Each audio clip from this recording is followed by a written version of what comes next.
Ba-da-ba, ba-da-ba. 3, 2, 1. Blast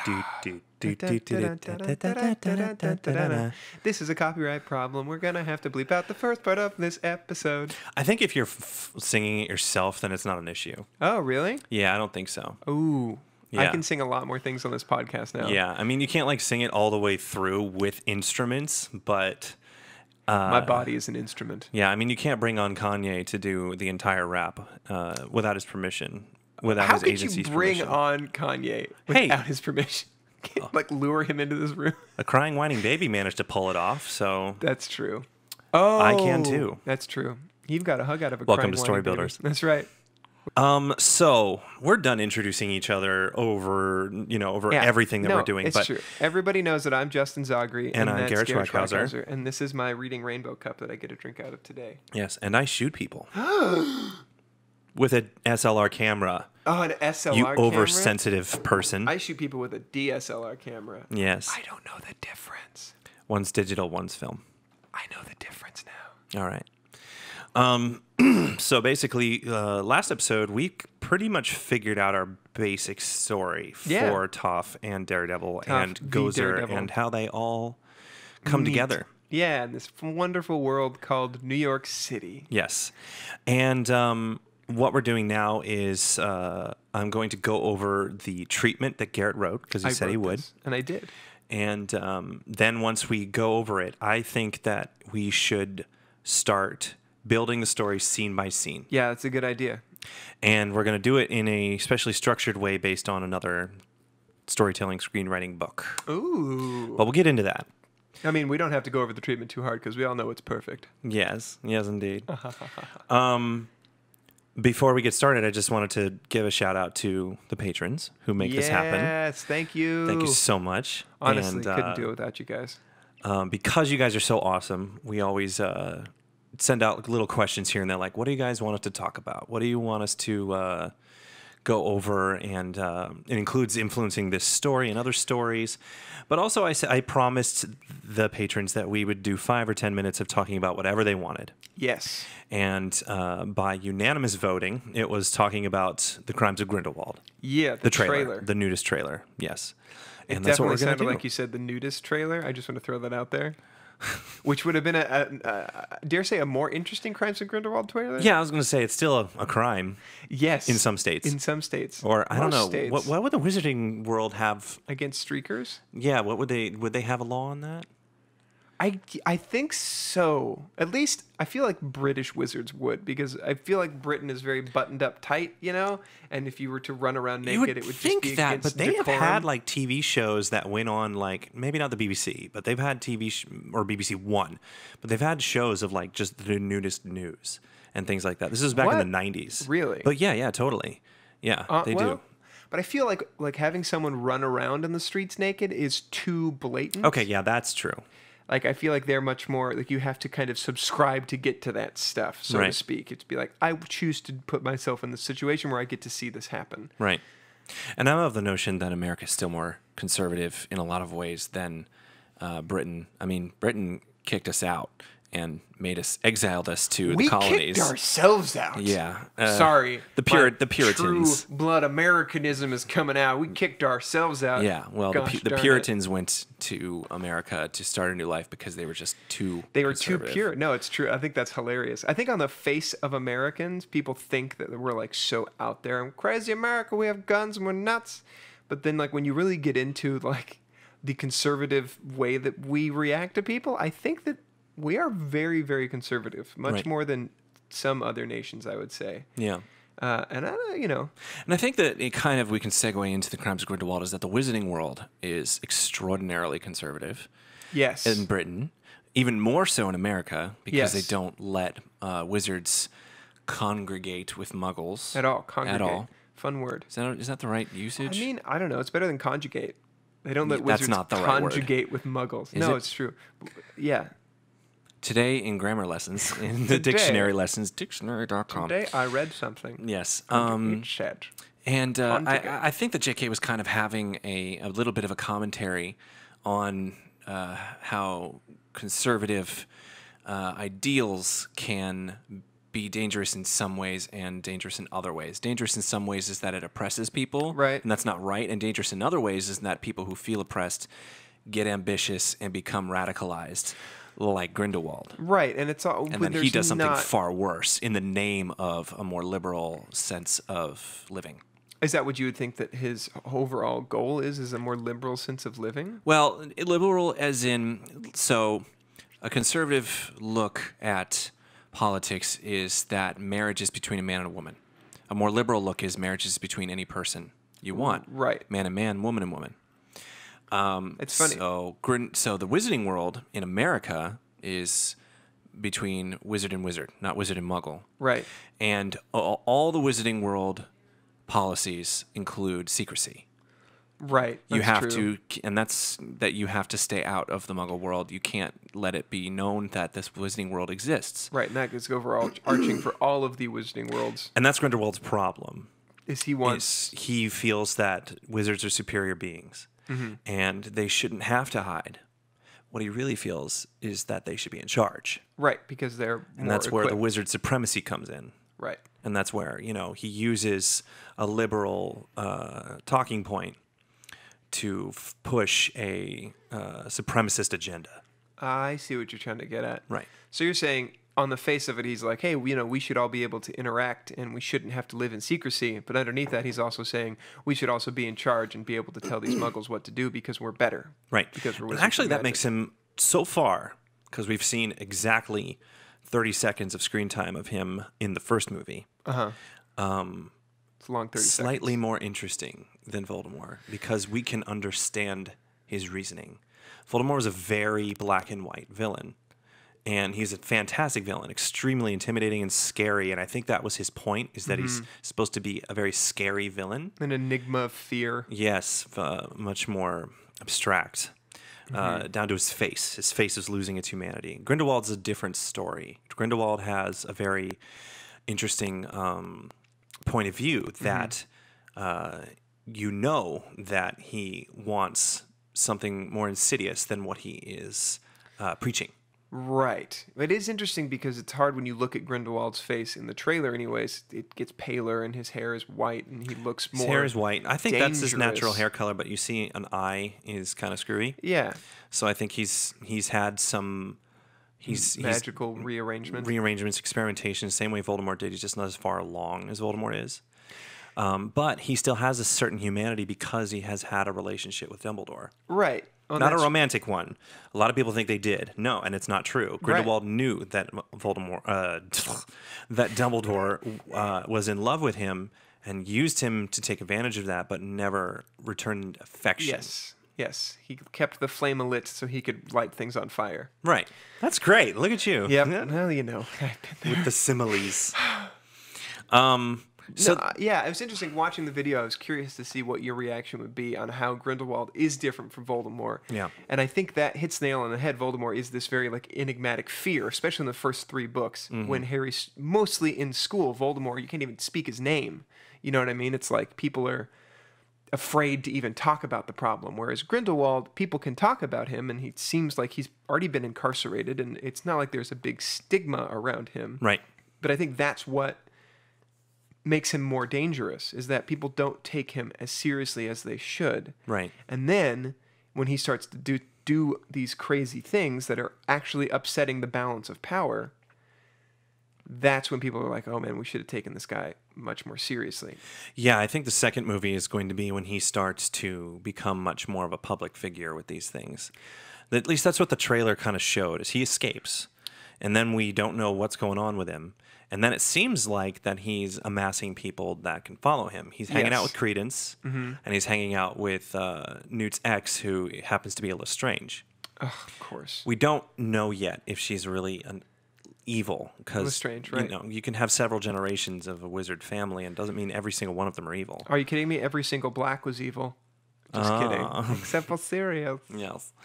No, I love the motifs as well. I feel like there's a nice World War I, World War II motif going on. Yeah, with it this. takes place between the 2 wars. And I love that because in between the 2 wars in our actual history, there was a lot of appeasement with Germany at the time of a villain who was coming to power, and we were like, well, we don't think it's that big of a deal. Like, you know, we were not taking him too seriously. We weren't taking him seriously at all. That's right. Until we were like, oh, crap. Well, we also felt like we had a stranglehold over them economically because they owed so much money from World War I after we beat them. Yeah. And we basically said, you owe all the money that it takes for us to rebuild the country. But that was us playing by our rules and not listening and taking them seriously about what they were going through. Right. You know, yeah, exactly.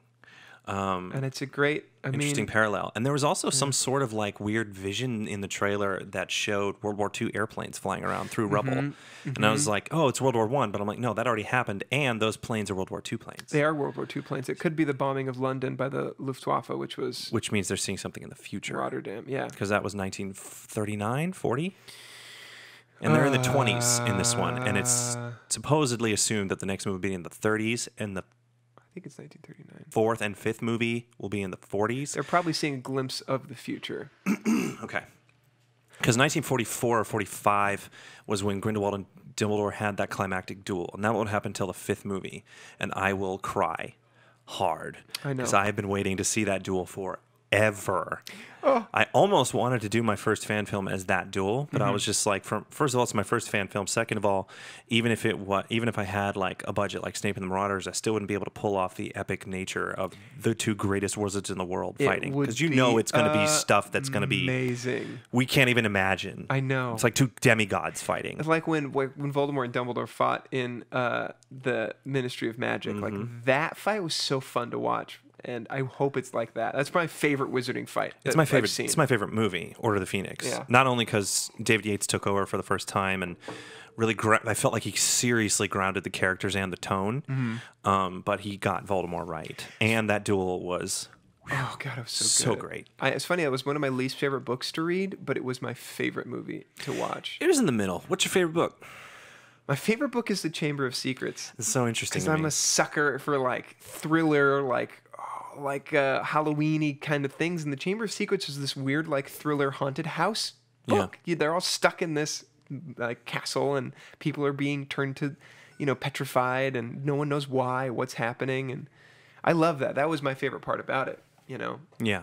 I've reread the books so many times, but one of my favorite things that I've noticed is that in the beginning of the books, it's mostly focused on Harry going to school and dealing with being at school and like socializing, and then by like the fourth book, school starts to become less of a priority and the real world becomes more of a priority, and it's sort of like the levels just change as the book goes on. And right. Again, by the seventh book, you're like, nobody's even at school. School is such a freaking afterthought. Harry doesn't even graduate. Right. That's why I actually really liked the Deathly Hallows Part 1 movie, because it was kind of a road trip.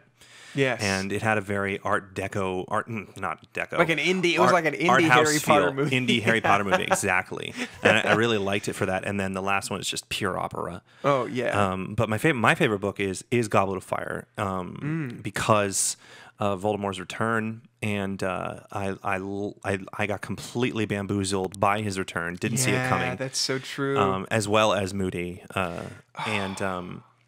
It was just very plot heavy and thick and lots of world building. I loved that was the tipping point book. Yeah, it was the tipping point. It was when it was like it's when it switches from school to the real world. Right, exactly. How much was Moody your favorite character when you were reading Goblet for the first time? I really liked him because he had the toughness that I felt that Defense of the Dark Arts always needed. Yes. But he was friendly to everyone. Yeah. And I was like, that's the perfect Defense of the Dark Arts teacher. And he wasn't afraid to teach the curses. I was really starting to get annoyed with the ministry at that point, and he was very anti-ministry. Right. Not that I'm anti-government. I just was that ministry was like incompetent. Cornelius Fudge had his head up his butt. Exactly. He was pretty incompetent. So when he turned, I was like, oh my God, you got to be kidding me. Perfect betrayal, right? Yes. Somebody who could never get betrayed because he's always so paranoid. Right. He's just like, oh. Yes. When you read the books again and you see who shows up in as well as the movie, as much as I hate the Goblet of Fire movie, they did some things right. And it was always with his mirror that shows his enemies coming. Mm-hmm. So if you read it and it shows certain people showing up and leaving, and one of them was Snape would show up in the mirror as his enemy, which is another hint as to he's not on the Death Eater's side, never was, never will be. Well, Right. not never was, but not since Lily's death. So, Oh man. basically, I mean, going back to Grindelwald, Crimes of Grindelwald, I'm excited to see the movie. The trailer makes it look like a lot of fun, and it also looks like not much is really going to happen. I don't know about that. I mean, it's. I mean, she surprises me. J.K. surprised me with first Fantastic Beasts. I'm like, this just feels like it's going to be a fun romp about Newt in like this not so big of a deal story. And then the first thing that shows up is, where's Grindelwald? I'm like, oh, yeah. oh, okay. That was a sleeper, right? Yeah, and then at the very end, Grindelwald shows up, which again I didn't catch. I did not even see coming at all. I should have. The guy had the exact same haircut, and I was like, oh, he's one of his followers, and he's very, very good at magic. He was doing wandless magic, which is like the hardest of all magic to do, and so I didn't see it coming. So yes, again, J.K.'s probably going to surprise me, but I was just like, if you have to get from Grindelwald escapes to Grindelwald fights Dumbledore and loses in 4 movies, I'm just like, I don't know what to. There is a put in lot. there. You know what I love about this? I feel like J.K., she wrote the books and did such an amazing job. And then she's like kind of finding her own voice and writing these screenplays now. Yeah, Because that's true. I It's love a different. that. It's a different format. And I think, at first it was a little weird. And I was like, okay. And when I saw Fantastic Beasts, I was like, I'm excited to see this because, it'll be fun to romp back in the Harry Potter universe. But I did not see it on opening night. I was not like, I need to see this movie right now. I Yeah. was like, I'll see it when I see it. But I Right. saw it and was kind of blown away. Yeah. I was like, wow, okay, this is great. I love the characters. This is actually a bigger story than I was expecting. Exactly. Total sucker punch. Yeah, So very much so. I'm So you have super to come with stoked. us to see the next one, Only if I get to catch your tears as you cry. of course. Great. Well, that's not till the 5th. I mean, I might, but you'll like, cry. I guarantee I'll cry on the 5th movie. But I'm sorry. When they had to release the memory rain and my favorite character, our Muggle man, was out in the rain, yeah, little tear. Little One or bit. two little Little bit. tears kind Yeah. of formed up. Not that I cried. Okay. They just sort of like permeated in my eye Garrett. sockets. Garrett, you're a man. I cried. Okay, I you can cried cry. like a bitch. You can cry. It was so sad. You're not a bitch. No. You're a man. I cried like a man. You need to bitch. cry. You need to cry like a man. Yeah, I did. Cry like a man. Okay. Good. I'm uncomfortable now. You know who keeps their feelings in? Men? Not men. Oh, right. Not men. Yeah. Change it. Exactly. Yeah, I cried. That was nuts. So I will probably cry again. Yeah. Well, I mean, obviously that didn't work out for Jacob because he's right back in the romp. We're going to see how you can anti-obliviate someone too. So, Yes, which will be good Yeah. to know that. all right. I think we have used up more than our time talking Magic about business cards. That's all I want to say. That was Yes. one of my favorite things as well. Yes. He goes, whoosh. I was like, did you just do sleight of I hand can't wait- magic with Ye- real magic? Yes, yes, exactly. I can't wait for people to cosplay that with like the actual graphics glowing and the card is like an inch thick. Yep. Because it's got all the workings It's got in there all to the make it glow. it's got all the Yeah. electronics. This runs on 2 AA batteries. Right. Okay, so let's actually get into some story building. Oh, right. That's what we're doing here That's today. actually what we do. You just get us on Harry Potter and it's like Yeah, it won't stop. 10 years later. Yeah. And then... I kind of realized with the YouTube channel when I want to try other things that everyone's like, this isn't Harry Potter, no views. I'm like, okay, fine. Whatever. We got to make fun things that we enjoy. And Yeah. I'm well, excited to see how this story turns out, these blind superheroes. Rewatching some of the episodes as I was cutting things together, I really want to dive into the idea of the imagination and how they see with their minds. sure. I really want, and I think it would be remiss of us to rob Gozer of using that for her abilities. Okay. Because think about it. She can bring to life anything that you can think of. Yeah. And if you're a blind person or you're, see in a world of fire, the things that you can imagine are going to be different than what everybody else can imagine. Sure. Think of like a molten face, which is how Matt Murdock would see everybody's face, Right. just coming into existence somewhere. Mm-hmm. And my other question is, would more of her attacks on their imagination be more auditory? Or would they be more actual things that other people could see and freak out by? I think it would be based on their own personal fears. Sure. So it can't just be like something that takes advantage of their physical weaknesses. It has to take advantage of what their fears are. So we would need to discuss what Matt Murdock's fears and what Toph's fears are, and it would be a combination between something that would freak them out physically, like sand on her feet or water when she can't put her feet on the ground. Right. And with Daredevil, it's something like all sound is missing. Right. So, or something like that. Well, I want to amend that a little bit because she's not the Scarecrow, right? She doesn't dig into your deepest fears and manifest those. She That's true. uses your imagination and distorts it to scare you. Yeah. When Ray imagines the Stay Puft, I think it's Ray. When Ray imagines the Stay Puft Marshmallow Man, they say, clear your mind. Because what she says to them is, you will pick your demise. And everybody goes, just don't think of anything. If we don't think of anything, she can't do anything to us. And so they all stay quiet. She goes, you have chosen well. She's like, what, Ray? And he's like, I tried to think of the nicest thing I could think of. And I just thought of camping trips with my dad and how we would have marshmallows and, and the Stay Puft Marshmallow Man. And he was always so fun and fluffy. And you hear this like, right. And so I think the distorting of even these positive thoughts, like that's where her power is, because it is all powerful. Right. So we don't have to just confine her to finding their biggest fears. Yeah, not their biggest fears. No, I agree. I would want her to have fun taking advantage of their weaknesses, though. Oh, yeah. Especially if she can create anything she wants. And we also got to play on her arrogance. Sure. Because she said, you will choose your own demise. She Right. could have literally just unexisted them. Mm-hmm. But she wanted to see them suffer, or... Yes. Yeah, the usual. Okay, so I'm going to go ahead and read your treatment here. I'm so excited. It was written in golden script. Yes. Sans serif. Well, it was written in bullet points, so it's more of an outline. And that's fine. Yeah, is that what you were going for? Well, a treatment, as I very eloquently explained, is nothing to you. Is more of a, it's more of something that a producer would read and get them excited about your story in about 10, 15 pages, or 2 or 3 pages, depending on what it is. Got it. And you didn't do that because I did not explain that to you. I'm an actor, and Yes. I have a computer. Yes.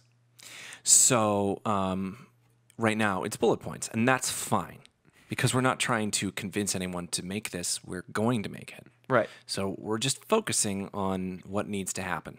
Right. So let's go ahead and read what you got. Comic convention and occult convention happening next door to each other. Oh, I'm reading it. This isn't exciting when you read it like this. But we're going over it. Yes. Okay. And I'll have a happier voice and more exciting. No. Don't you Occult dare. guy works ritual spell. Has assistant imagine result. Worked once on second try. Works once on second try. Gozer possesses assistant and takes the spell book and walks away into the convention. She's looking for energy to feed on first. Oh, to feed on. First, she tries for ghosts and find there is no ghosts in the universe. Your spelling and grammar is horrible. It's an email. Excuse me? That makes a difference? Email. Yes. Man, okay. Yeah, I deal with clients, and they don't like it when I screw up with spelling or grammar. So I have to be on my game. I deal with friends, and when they read it, I'm usually in the room. So I can say, well, this is really what I'm trying to say. Well, I'm in the room. This is really what I'm trying to say. Toph comes through at the same time in the comic convention, and she's disoriented, thinking it's a Fire Nation attack. Starts bending, freaks people out. Security thinks she's a mutant and takes her. Right. Foggy calls Matt and lets him know that there's a mutant blind girl in custody, and she needs Matt Murdock and not Daredevil. Right, because right. Matt shows up and legalizes Toph out of custody, and they have to go to the subway. See, that's good grammar. Legalese, baby. Mm-hmm. That's enough said. Okay. Gozer has made her way to the subway, feeling the power coursing through the third rail. Why is it called the third rail? Because it's the third one from where you stand, and it's electrified. Oh. Okay. See, only I may one not of have the grammar. Only on the one of the rails is electrified? I think so. I didn't know that. Okay. Because they don't need to run electricity through all of them. That'd be super freaking dangerous. How would you work on it without accidentally electrocuting yourself? Turn off the power on the area you're working on? The entire... Well, I mean, it's only like a certain... It can't electrify all rail throughout New York, so I'm sure it's only a certain amount of space? Maybe, but then it's also like if someone drops something or someone accidentally falls on, like... Yeah. It's a lot easier, you know what I mean? If someone were to like fall down there, they touch for sure. anything, then they go... Gotcha. That makes a lot of sense. Okay. Maybe I should have been a civil engineer. They like bullet points. I mean, like, we're all full of useless information, right? Because it's fun. It's interesting. Yeah, it is. Yeah. And I love bullet points because they're to the point. Trivia me on Star Trek, and we'll go through a whole bunch of useless I love information. Star Wars. It's one of my favorite things. It's made of some kind of clay. It should break on impact, right? Yeah. My head's pretty hard, which we found out already. Unless you're going to bash it over your own head out of sheer frustration. Yes. Yeah, just, you know what? We'll do both. Like, it's already broken. Then you get the shards. That's the thing. I'm wearing glasses. Safety first. There's a funny thing about Kevin Smith. I listened to the story about how he tried to work on the Superman script, and they asked him to write a treatment. They're like, put dialogue in it. So he put 80 pages of dialogue in the treatment. So it was almost a script. It was basically a script. But, you know, he wasn't sure what he was doing either. Yeah. I mean, like, anytime he tried to do something that's, like, in the system, at least at first, it wasn't really working out because he does his own thing. Yeah. It's very much his own thing. You should listen to the talk he gives at, like, this school. He was, what was it? He was doing, like, a talk for graduates as they were graduating.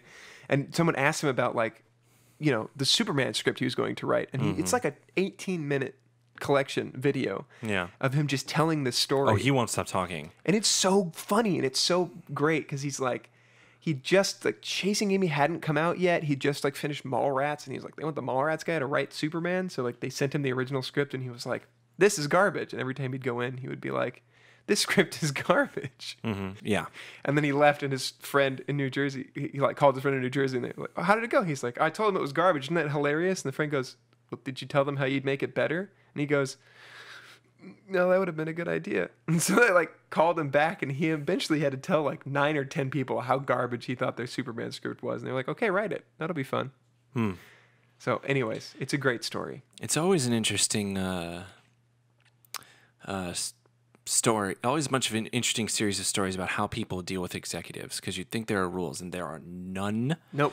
And you have no idea if how you approach an executive to pitch a story is going to work out based on how they feel about you, how they feel about the story, how they're feeling for the day, whether they've had coffee, you know, what happened to them last night or something. It's like casting directors. An amazing story could be passed over because, you know, the executive had a bad night with his kids. Yeah. And he's just in a bad mood. I mean, people are people. It's not like all the executives sit down together and go, okay, here's the book of executive rules for this year. Yeah, well, I mean, they kind of tried because a lot of because a lot of corporate people took a lot of executive positions, and in the 80s tried to corporatize Hollywood. So it was kind of like that for a while. Right, of like, this is the way we're going to do things. Right. I guess that's interesting. Yeah, but still, like, there's just no real rules about how to pitch. Like, I was even talking to my buddy Julian, who's going through the rounds of getting optioned and hopefully greenlit for a movie.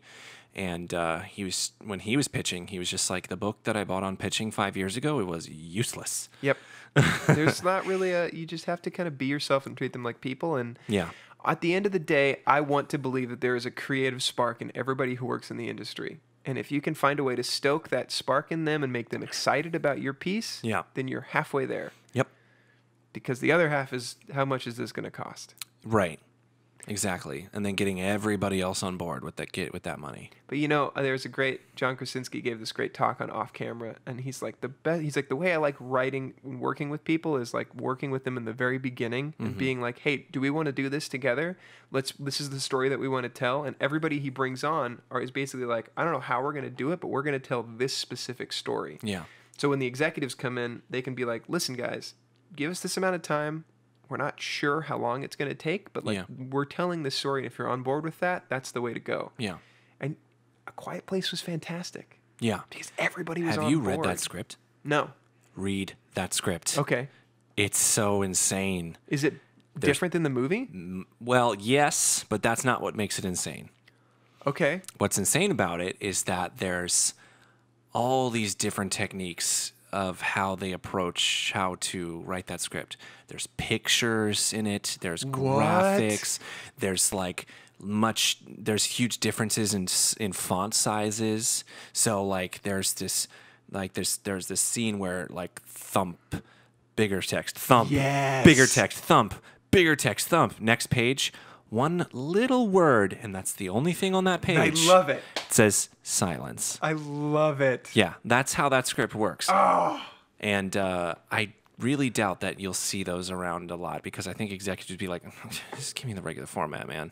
Because it's formatted to make it so each page is a minute of screen time. When you read a script like that, you can't not be dropped in. I think it's the most extreme version of how to get someone like engaged. I think it's a bit of I think it's both genius and gimmicky. Genius in its gimmickiness, because you're like, there are pictures in this script. Why? Okay, I'll keep reading. And at the same time, it's like you want your descriptions and blocking to get people's attention. Like, I remember reading the Van Helsing script in 1999, and well, it was written in 1999. The movie came out 2000, 2001, and that was really fun because the descriptions in that were just off the wall and silly, but the formatting was normal. Right. So A Quiet Place was like, I'm gonna take that knob to 11. And then hook up another amp and hook that one up to 11. Right. That's what A Quiet Place's script was like to me. But I love that. Like, I don't know who wouldn't. But at the same time, if you're reading scripts like that over and over and over again, it's going to get old. Oh, sure. So that's why I'm not sure it'll be a thing. I think it's like first-person perspective movies. Once in a while, they're cool and they're interesting, but you can't make every movie that way. Because that movie is all about tone and ambiance. And it's something that if you just write it out in prose. And there's so little dialogue, so I imagine that they had to. Yeah. Yeah, that makes sense. It's, it's a fucking quiet place. Yeah. Like, it's mostly in sign language. Yeah. So we went way, way off of, we digressed. We went so off that we went off. Full circle, baby. Good night, everybody. That's it for me. Woo! So I'm going to finish this. Okay. And then we can ramble again, because this is what happens in writers' rooms. Sometimes people just ramble and get off subject. No way. No way. Yeah, but that's what we're here to do. No matter what happens, it's just the way it's going to go. That's right. Okay, so Matt shows up, legalizes Toph out of custody, and they get out of the subway. Gozer has made her way to the subway, feeling the power through the third rail. She takes in the power and causes the lights to go out. Then she uses it to manifest fear, testing her powers.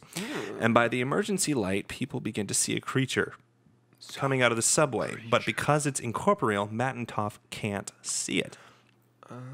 Toph, you're going out of your own story. It's been a while.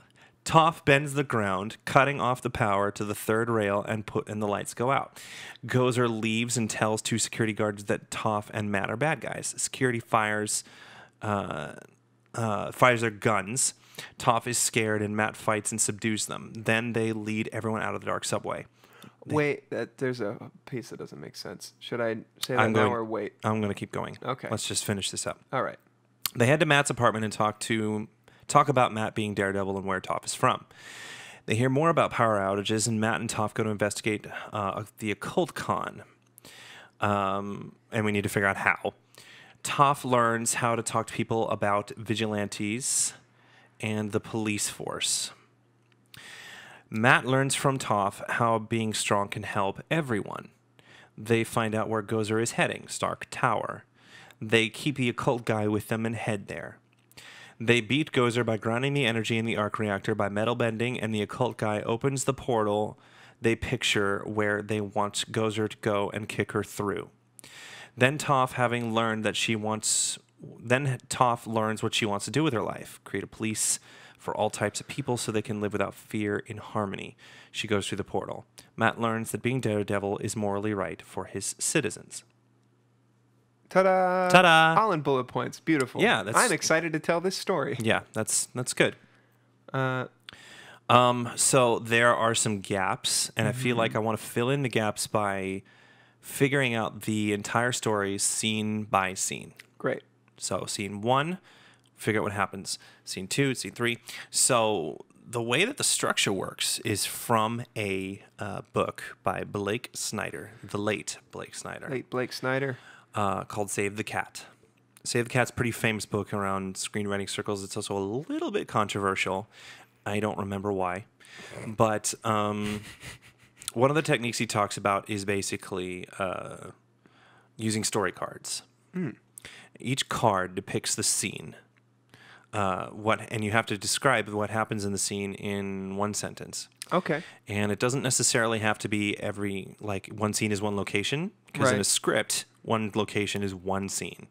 And if you go from inside the building to outside the building for a story, that's still one scene, but for a script, that's two scenes. Right. So you don't necessarily, it's just, you have to understand, like, how does it start, and how does it end, right, and how does it affect the main characters. Right. So what's the purpose of this scene? That's right. In your script. So in a feature-length script, you would have about 10 of these cards for the first act, 20 cards for the second act, 10 cards for the third act. Okay. We are making a short. So let's say 3 or 3 to 5. So it would be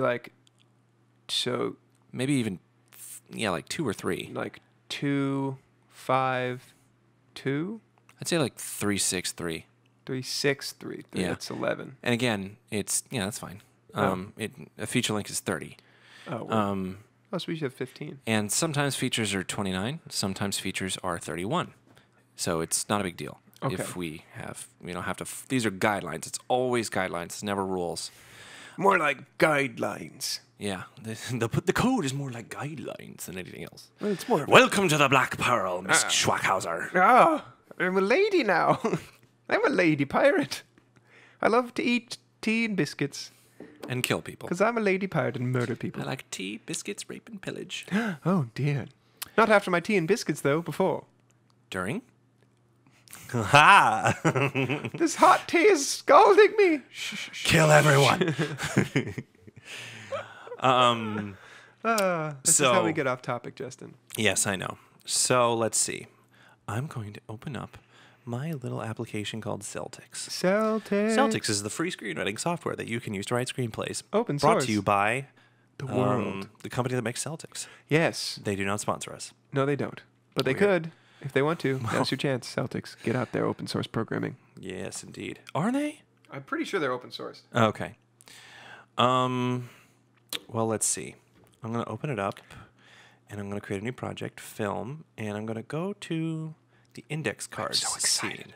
It's like I'm watching you do it through your voice and descriptions. In real time. In real time. I feel like I'm building something right now. In my pants. I'm wearing pants, so I'm in pants. Yes, you are. In real time. But I'm doing something, and then you said in my pants. I'm in my pants. That's what she said? No. I don't know. Come on. Scene 1. Can we take this seriously, Scene please? 1. Interior. Okay, so... Yes. Scene 1 is interior. We're starting at the con, right? Yes. Occult con first? Or should it be something like, if we had a camera, if we shot this, then I would do like a long shot of like walking from one con to the next. Right. You know? Kind of see both, I would say. Yeah, Well, she'd show a bunch of cosplayers and then he'd show a bunch of demon lovers. We could do that audibly. We could like be outside and have someone commenting on like, "Oh man, I love your Aang cosplay. That looks awesome." What if it's okay. Yeah, I painted the arrows on last night and it's super permanent. Did we decide that the Avatar universe does exist in the Avatar? I'm sorry, the Avatar show exists in Matt Murdock's universe. I mean, we can make that decision now. Dun, dun, dun. Good question. I think Let's just say yes. It just makes life easier. F it. And there's also like, I'm sure that they would do that. I'm sure that the comic... That makes it more fun. It makes it more fun. Makes it more fun. At least one universe is just like, have you heard of it's like the Avatar is so cool. I love Toph. She's my favorite character. You have an amazing Toph cosplay and you just earthbended. Yeah. I don't think it's like a widely known... I don't think Matt knows what the Avatar universe is. So what if... That's fine, because he doesn't read comics. Whatever. Or watch TV. He doesn't watch TV. Perfect answer. There we go. So we could do it a couple ways. One is just like people are what it really helps if it's from a certain person's perspective, like if they're walking around and then they go to both cons. But I thought it doesn't make a lot of logical sense for a person to go to both cons. One, that would be expensive for that person, and two, they're either interested in the occult or comic books. We should just have somebody run into somebody else, ask for directions, be like, "Hey, I'm super turned around. I was trying to get to like the." What if it's a local news reporter? Oh, Talks about both cons. I don't hate it. It seems a little forced. Like, I'm here at the NYCC to, cover both of these cons. Could be, we can add to it where it's just like the reporter is just like, this is what I'm assigned. I hate my job right now. Oh my God, that's true. Kind of reminds me of Anchorman when, what's her name? Her first reporting assignment was the cat show. Yes. Yeah. We could do that. That could be funny. Okay. I would want to incorporate her more into the story than just being a plot device. Okay, yeah. Because then it would just be like, I'm just here for this one scene to tell you where we're at. Yeah. I would want it to, either Gozer uses her somehow when it comes through, or Toph bends with her and like she's the one that is like, oh my God, I'm gonna press charges against this crazy cosplaying child. Mm-hmm. If we did it. If we did it from the person's perspective, then they would follow into the occult con, and they could witness the ceremony taking place, and then they. Go ahead. We could do where she is interviewing the guy who uses the occult magic. We kind of talked about how he uses the spell, the ritual spell. Could be interviewing him. To what was the thing that he did? What was the magic that he did?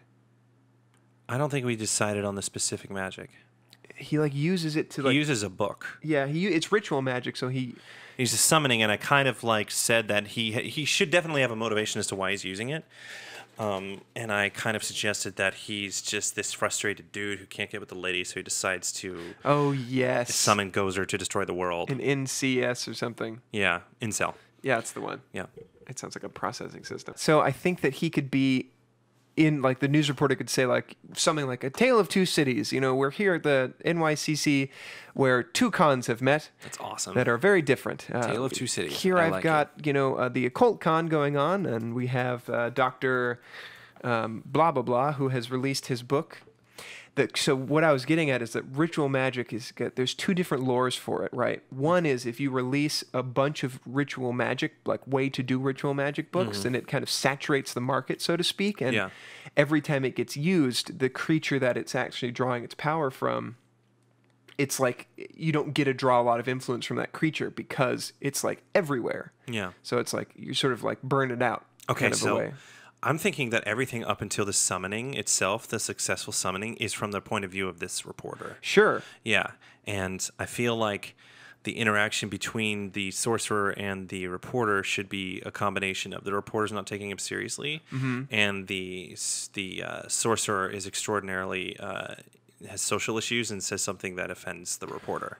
Yeah, we could do it that way for sure. Yeah, so he says something that's inappropriate, and she says something, and she says something to insult him, and that gives him enough motivation to make the summoning. It could also be he's got this book and he hasn't released it yet, but he wants to. He wants to release a real magic book, which is why Gozer would come through now, because she doesn't want her power to get saturated and then her not have enough influence in the universe through this ritual. Yeah. But he's doing like little pieces of magic that aren't enough to open a big enough gateway for her. Yeah. And the reporter is not taking him seriously. Maybe his magic is to like randomize pennies and turn them into dimes. Oh my God. What? Gozer possesses the reporter. Oh, yes. Yeah. Yes. Yes. Yeah. There you go. Flex those brain muscles. Yes. Yeah, I like that. He does it. He does while she's signing off, he's like does the incantation, and then it takes her over. Yes, like she's like, okay, well that was really nice. You've changed pennies into dimes. Never seen that before. Right. Make sure you buy this magic book. He goes, you really want to see something? You really want to see something? Yeah. And he's like, fine. And he does this incantation that he like didn't put in the book that is too strong. Yeah. To like warp reality around him, and then it knocks him out and takes over the reporter. Right. Or it takes over the reporter, and then she turns around and knocks him out. Right. Okay, yeah, cool. That's awesome. Okay, so... And it should, like, send a shockwave through the whole building. Yes. So Interior Convention Center. A Tale of Two Cities. I love that. I want the reporter to say that. News reporter is at both cons, goes to CultCon first, talks to Sorcerer. They don't get along. Sorcerer does incantation. This is more than one sentence because we have to put a lot into... You're writing a treatment right now. Yeah, I know. Yeah. I'm writing an outline. Oh. If I were writing a treatment, I'd be like, A Tale of Two Cities. A young and eager news reporter is extraordinarily disappointed that she has to do this dumb con. That's a treatment. Okay, that's good to know. Yeah. I'm so happy to know that now after I wrote my treatment in bullet points. Right. It's fine, because you don't have to impress anybody. We're just putting this together. It's true. I'm pretty impressive with this beard. You are impressive with that beard. Not fat. Although I could work out more, I totally This is understand. why you don't read the comments. I get it. I did Don't. 100 push-ups. That's fine. He did on the day that I told him about the comment. He got so insecure. It was so cute. You know what? It's cool. It was I don't adorable. need nobody. I'm basically... It was so adorable, I'm though. an island in the sun. Hey, man, I have bodily insecurities, too. That's another misnomer about guys. We have body insecurities all the time. We don't use misnomer enough. We don't. Yes, exactly. We just don't talk about it. Yeah. So here we are talking about our feelings. right. We should always talk about our feelings. Supernatural would disapprove. Okay, so news reporter is at both cons, goes to CultCon first, talks to Sorcerer. They don't get along. Sorcerer does incantation, releases Gozer, We have to say that... possesses. Yeah, we have to say that the first Reporter. incantation he's doing is in his book, which he's about to release. That's important. Okay. Talks to Sorcerer, selling new book. Okay. Possesses reporter. That's the first scene. Yes. Awesome. So, And then second scene. I think we should keep following the reporter the goes... reporter, and she goes to Gozer. the other con. Yes, I think so, too. Because she could either... And she can... Okay. Sorry, go ahead. Well, I had an idea, but go ahead. I'm interested to hear your idea. I was thinking she could walk to the con, and she could overhear a conversation with a con-goer saying, "You look like an amazing Toph. How did you get your eyes like that?" And she's like freaking out and scared, and she just keeps walking, and then we start hearing Toph in the background yelling, like, "Get away from me!" And then just things get big and crazy, and then somehow we move away. We Gozer's like, don't know what's going on, but I can't get involved yet. I have things to do. So she walks off, and we move on to Toph's perspective. We could do that. It leaves them very disconnected. How so? Like, the characters are disconnected. Gozer doesn't know what Toph is doing. Toph doesn't know anything. And that's fine. They don't. They shouldn't know yet because we can't put Toph in that kind of Right. danger with Gozer yet. No, of course. But what I'm saying is, so Gozer gets through, right? Yeah. She doesn't have enough power to take over the world yet, but She barely has enough to walk around. She needs energy and she needs fear. Right. So I think we could do it where she's walking past the con convention, and remember, she warps what we think, what we imagine. So she walks past this con convention, and this guy's like, "Man, like, I love Avatar: The Last Airbender. Like, it'd be so much cooler if this world actually existed. I just think, New York City's That's so cheesy as lame." hell. But Good timing. something along the lines of Okay. that, where Gozer is like, "Okay, Okay. you really want that?" And then this is where she realizes she doesn't have enough power, because she's not going to go through and be like, "I don't have enough power." She can be like, "Let me see what I can do for you," and goes to manifest the whole world around him in this like terrifying way. But all she really does is open a portal for Toph to come through. Then Gozer realizes, Oh my God! She manifests someone's imagination. yeah, But she can't. Toph can't be imagination. She has to be real. right. Which we're saying, I think what Gozer's power is she can pull from all realities. So you think that she pulled the Stave Puft Marshmallow Man from a universe where he actually existed? There's an infinite number of universes. That's true. That's a bit of that's like Bible interpretation right there. There's an infinite number of universes? No, that we're saying that she's not creating something from scratch due to someone's imagination. She's listening to your imagination, then grabs something from an alternate universe. Yeah, why not? All right. Okay. I mean, how else? I mean, if we do multiverse, then then anything we decide is like, that doesn't make sense. It does in this universe. Marvel does it all the time. Yeah, so screw you. I mean, we could do it. Like, it would create a problem if we just created Toph from his imagination, because then she wouldn't go back and affect any change in her world. Right. So that's what I'm saying. If she summoned the real Toph, then that's one thing. But I thought we established earlier that the guy who did the summoning of Gozer also accidentally summons Toph. We did decide earlier, but I wanted things to affect each other more. Mm-hmm. In a more direct way. Okay.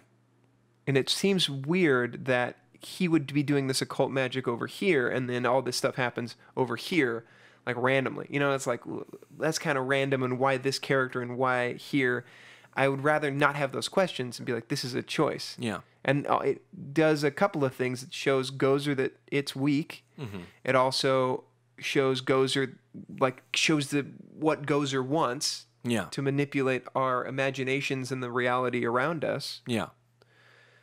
And it brings Toph into the world, scared. Sure. Because she would grab a Toph that would be the most dangerous to the people around her, which would be the Toph, like, right at the end of the war, when she thinks everything is safe, but is still super paranoid that it could all start up again. The logic of that doesn't quite work. Okay. The emotional logic of it.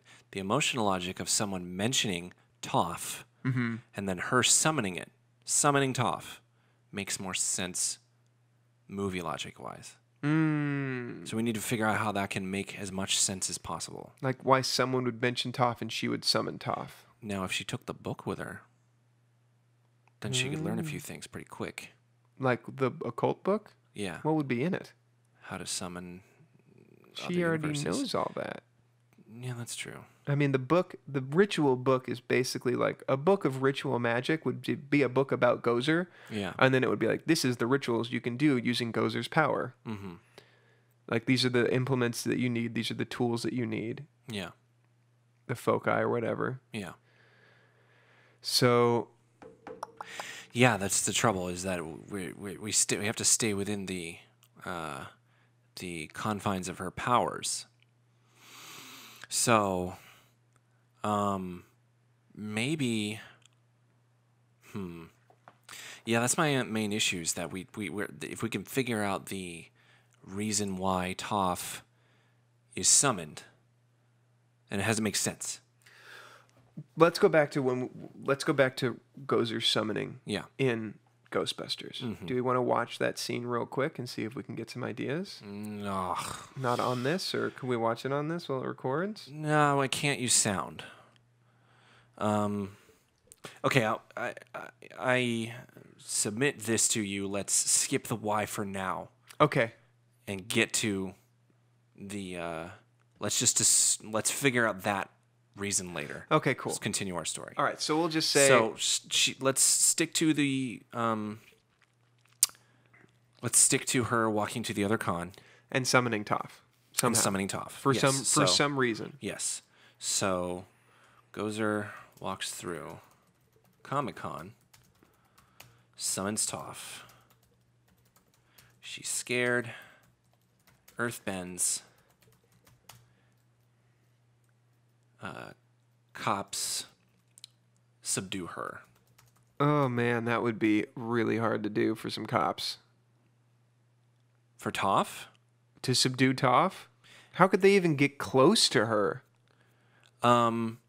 If she's hit with a taser, that's something she's never really experienced before. That's true.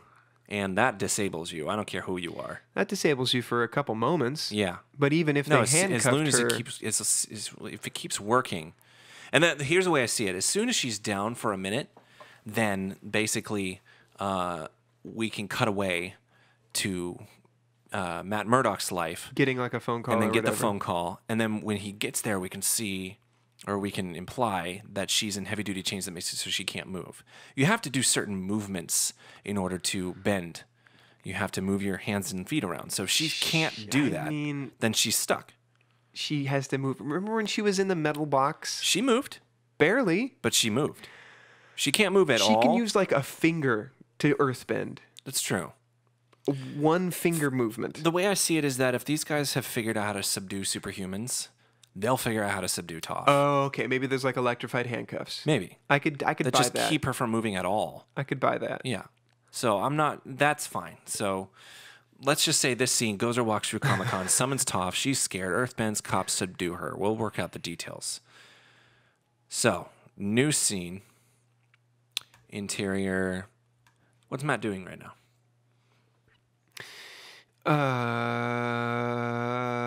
He thinks let's see. So in his life right now, people Before he are gets the phone call. Daredevil is bad. I don't remember if Daredevil's bad. I just know that he's decided not to do it. Right, because his friends have been This is all between the end of disappointed in season him. 2 and Defenders. Right. So I would say Matt should be walking out of a meeting with a client. Okay. In his suit. Walking out from City Hall, where he's defending like a family. Successful or not successful? Season 2, he successfully defended a family. And he did it pro bono. So, how the heck did he pay bills? He's Daredevil. Also, remember the rent for his apartment super cheap. That's true. But still. Yeah. Successful or unsuccessful? I think successful. I think Matt Murdock needs to be doing really well at the beginning of this.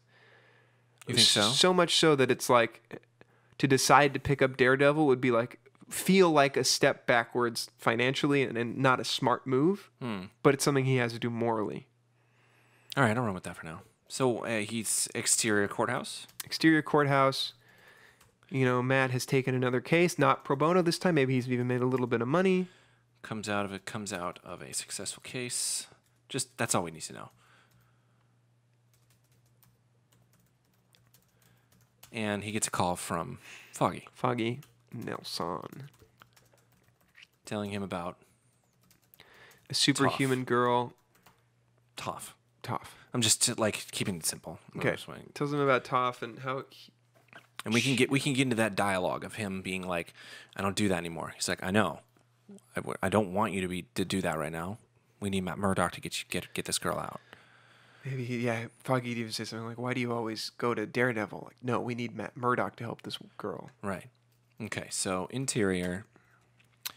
Police station. Yeah, I guess so. Like holding cell. Although they have to get down to the subway. That's fine. If he legalizes her out of there, then that's the next scene. He's taking her out. Yeah. So what I'm thinking is that this police station can have a special underground set of cells for those superhumans to keep them down. Okay. So Matt gets to station.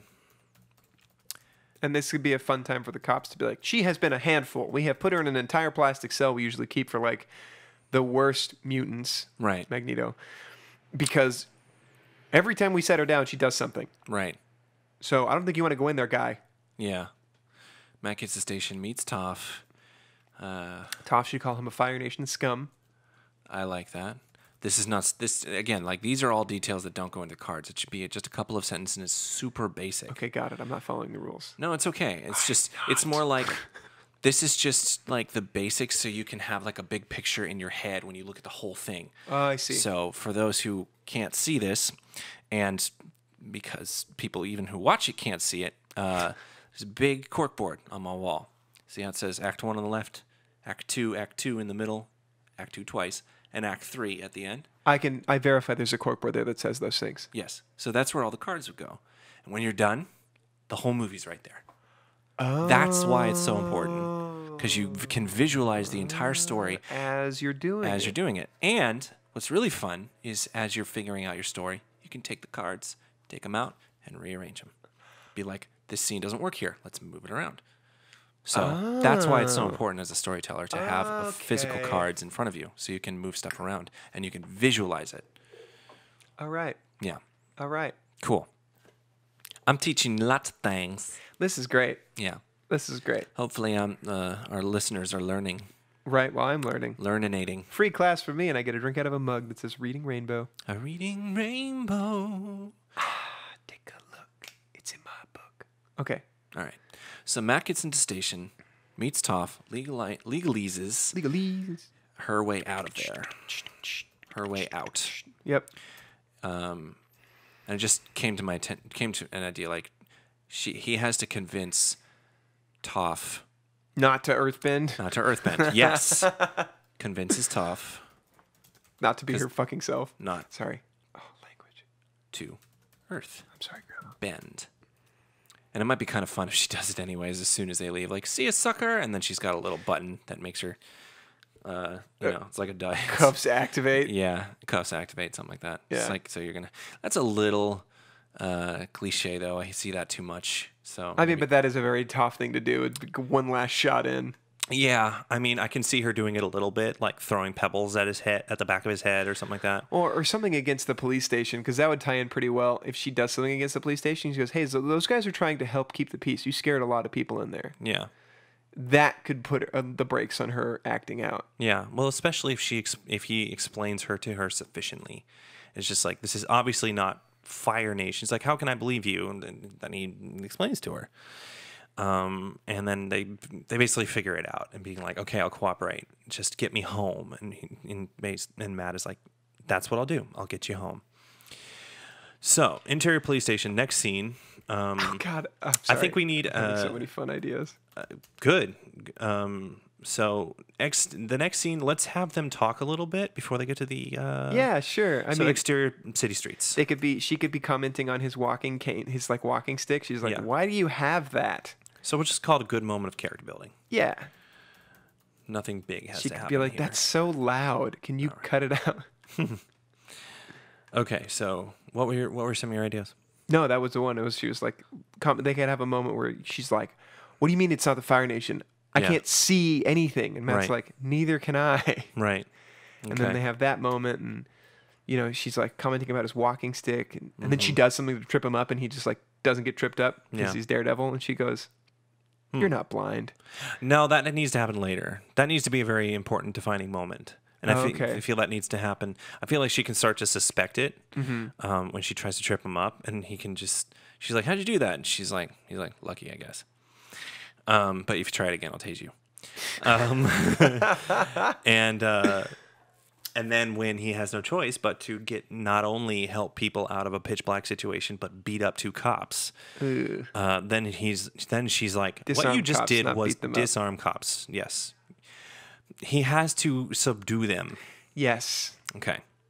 I got nothing against cops. No one wants to beat up New York's finest. Exactly. No, I don't either. But they're freaked out because they're demonically possessed. So this isn't some sort They're of not possessed. this They're isn't some freaked sort out. of thing where I'm trying to say the cops are bad and through the story. No, cops are great, but they're possessed, so they need to be subdued so no one dies. Well, they're not possessed, but they're afraid, and They're they're afraid, stuck yeah. in a Gozer situation they screws don't them up. understand. So, interior subway station. Gozer feeds on power. On the third rail, causing an outage. Turns out lights. Causes disturbance. Yeah, I would want her to like With- communicate with everybody's mind at that point, because she gets enough power to do that. With a creature. Causes a disturbance with a creature. Mm-hmm. Let's say that she does it so she can escape easily enough to get to the next power source. I think she's testing out. She grabs the power and says, "Is this the kind of power that I need?" And she uses her influence and is like, "Oh yeah, this is what I need." Okay. Like, I think her main So, like, I guess my question is, why is she creating a monster at that point? because what she wants to do eventually, when she gets enough power, is to Justin almost fell out of his chair Justin did not fall out of his chair. because he is so agile. Justin is agile. So I think she wants to get enough power to affect the whole world at once. Yeah. Create a giant image for them to see so that they will bow to her as their epic leader. You know? Okay. Something universal. So she wants to be able to spread out and affect everybody in the world. Kind of like at that the same scene in time. Avengers where Loki is like, kneel before me. Yeah, kind of like that. Kind of Okay. like there's a Naruto thing where they want to like take over the moon and put everybody under a spell at the same time. That's some anime stuff. Okay, that's fine. Yeah, if she's like starting to experiment with her powers and seeing how people react, seeing if she can take them over, that's fine. Yes, that's Okay. why she's doing it. So it causes disturbance with the creature, trying to subdue everyone. Because she's been in the void forever. She notices Toph and Matt not reacting. But when she tries to attack their minds, she's out of power. Or it just doesn't work because they can't see her. Well, she could wonder why her manifestation hasn't affected. Because I feel like Matt uses his world on fire and sees all the people, but doesn't see the creature.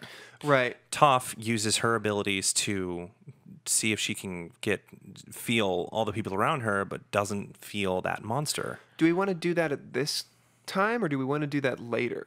Well, we need to establish this scene is important because it establishes a couple of things. One, that Matt and Toph see that there is a threat, and that Gozer recognizes these two people as her threat. Right. So they both need to see each other as adversaries that are threatening to each other. Then it needs to be a monster that they can actually fight. Because if they can't fight this monster, they can't see it. No, I find it more interesting that they can't fight this particular monster. So she creates a disturbance in these two cops that makes them fight those two cops. You can't have them have a grand duel until the third act. I don't want Gozer and them to have a grand duel until the end. But what I'm saying is, if in this scene Gozer creates something that walks and affects its environment with its weight, where they can see it, Matt and Toph see it, when everybody else is in pitch black, then Matt and Toph can neutralize this monster, which can frustrate Gozer, and be like, well, who the fuck are these two people? Right. Then she's like, okay, she turns the two cops on them. Maybe when it's all pitch black, she like illuminates them as, so that only the cops can see them, and it's like they're the terrorists or whatever. I don't know. Sure. But that's how Gozer then gets them kind of locked in a conflict so she can escape. So either way, it gets cops to attack Matt and Toph. Because Gozer needs to know that there's something different about these two. So that way the next monster she manifests for them would be one that is incorporeal. You mean corporeal. The monster she just did was incorporeal. That's why Matt and Toph can't see it. Well, that's what I'm arguing.